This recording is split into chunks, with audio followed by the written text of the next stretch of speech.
All right then, guys, let's give you a little bit of assistance in choosing your broker and setting up a broker.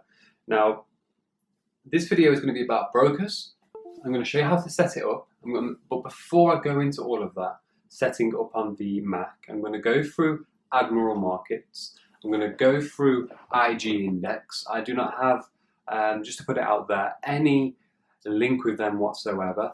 Now, maybe in the future I will, because I'm building quite a platform here, and some brokers do offer you something called an IB, an introducing broker, where they'll give you a better rate on your personal trades, and you also get small commissions from anybody you introduce. Now, I'm going to be open with this. I haven't done it up to date, but I may do soon. Okay, so this right now, what I'm going to show you is not going to be included, or it's not going to affect you. However, there are some people out there who trade like binary options. There are some people out there, maybe even on social media, on Twitter and so on, who will say, come and trade with me, come and take my signals, all right? But you have to sign up to this broker. And why they do that is because they're an IB to that broker. So there's many people out there pushing services down people's throats, whether it's in intrusive ways like through Twitter DMs or Facebook, or even spam. And a lot of it's on LinkedIn as well. I hate LinkedIn. But yeah, just a word of warning that people who are trying to offer you signals, but they say, okay, you're going to get this, but you have to sign up with this link, they're making money from each and every single trade. By all means, don't get me wrong, it's not a lot of money. It might be half a pip or maybe even a pip per trade. So for instance, if you do £10 a pip, they may get like £5 every single trade you do. However, from volume, you can imagine it does build up. Now, a lot of the people out there who are doing this, just to solidify my point, are absolutely terrible at giving signals, and their education may not be up to scratch and so on. So that's how they're making the money. They'll give you a trade, win or lose, they're going to make a profit from that in the end. So I haven't got any IB introducing broker contracts with anyone out there. I've had so many over the last 2 years, brokers contact me and email us saying, you know, we've got this great opportunity, we want to be business partners and so on. And at the end of the day, that's all they're going to offer you is an IB. So I have no connection with those brokers. So I'm going to show you that. Also, I just want to make something clear about your watch list. Your watch list, I've showed you how to configure the watch list on TradingView on the first video in Trading 101.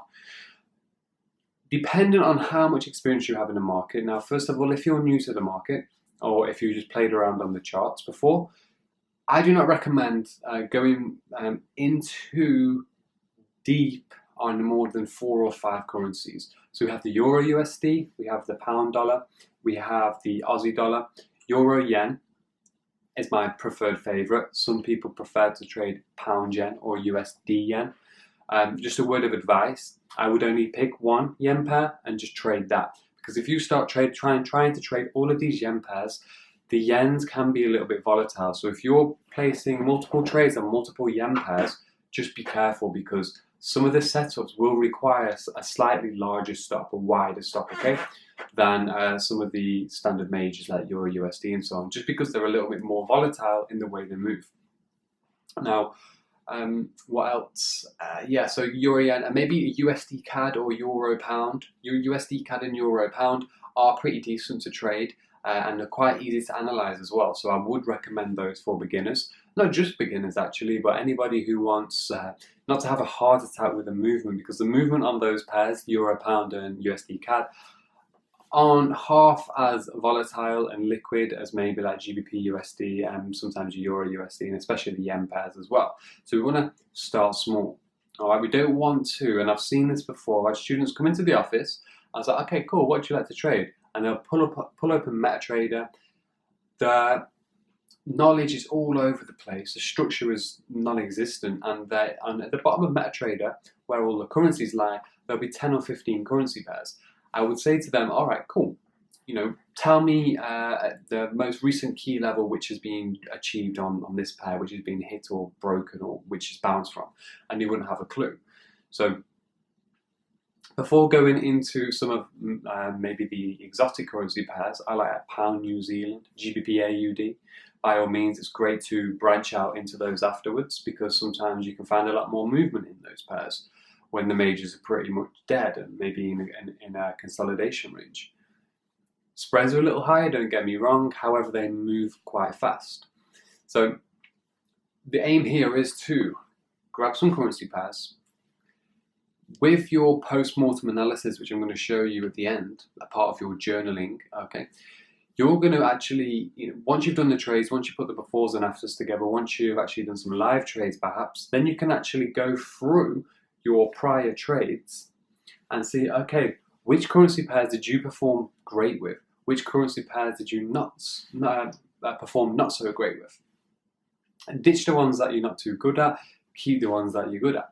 Some people have a gift for some people have a gift for others.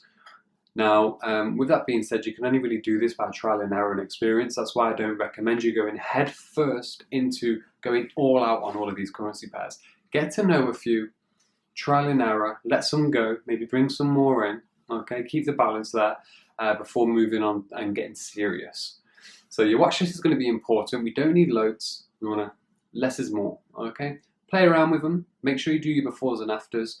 Come back and do the post-mortem analysis to see how well you're getting on with those until you have your favoured watch list set up, and you can just day in, day out, you're living these currency pairs out, you're familiar with all of the key levels, you're familiar with the last few months, of lows, monthly highs, weekly lows, weekly highs, reversal points, huge points in the market where fundamentals may have played a part, manipulation points, accumulation points, and so on. So yeah, this is just advice, and it's quite solid advice as well, to be honest. And it's something that I personally, when I first started, I was all over the place with. I was like, okay, cool, I want to trade randomly. Okay, I want to trade euro today. I want to trade pound today. No, we shouldn't be doing that. We should be reading the market correctly. Remember, the daily candlestick closes at 10 p.m. and it does as well on our Admiral and our IG markets. That's why, again, I picked those brokers.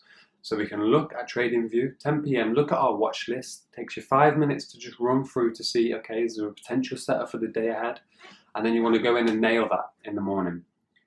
Last but not least, in terms of how many trades you should be placing at one time, I would not recommend more than 2 at once. No more than 2 trades running at once. Why? Because you can get very, very stressed out. If you have 4 or 5 trades running, it's all over the place. I've had people back in the day send me stuff on Facebook, say, help me with my account. They've showed me their account. There was this one guy who got in touch with me, and he had, I can't remember his balance, I think it was like $40,000 or $30,000. And he's been in some sell trades for over a year. Okay, on USD CAD, and USD CAD shot up. He had no stop loss. They're only small trades, don't get me wrong, but the quantity of his trades. He attached it to my FX book, and we broke down all of his statistics, and he was over 100,000 pips down. That's right, 100,000 pips. I didn't think it could have. It was possible, but believe me, because he just left all of his trades, the market ran a few thousand pips against him, but the amount of trades he actually put on, it's just a mess. Just stupid stuff. Alright, so we don't want to get caught up in that. We want to get clean, precise trades, risk reward. After all of the course, you'll have a great idea as how to do this. It's not rocket science. Okay, less is more. Pick your trades wisely and keep on top of 1 or 2. So even if you had 4 or 5 on there, you could get 2 great trades in, and the others could just boom, crash, burn, knock all of your profits out, and you're just going to be going in circles.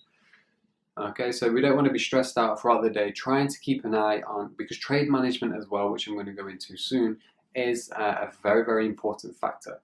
What I mean by that is when we're in a trade, we always have to keep an eye on what news is out. Shall I move my stop loss past break even? Shall I cut this trade? Is there a potential reversal coming? I need to maybe get out and take profits. There's all of that comes, which is just another level as well. So get your watch list down, post-mortem analysis, throw out the good stuff, throw out the bad stuff, bring in the good stuff, less trades to start off with, and go from there.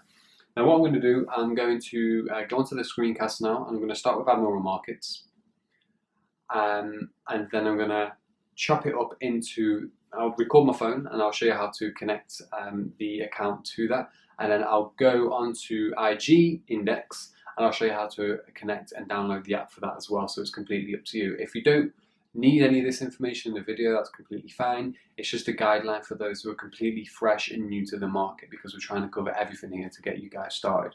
Okay, so here we go.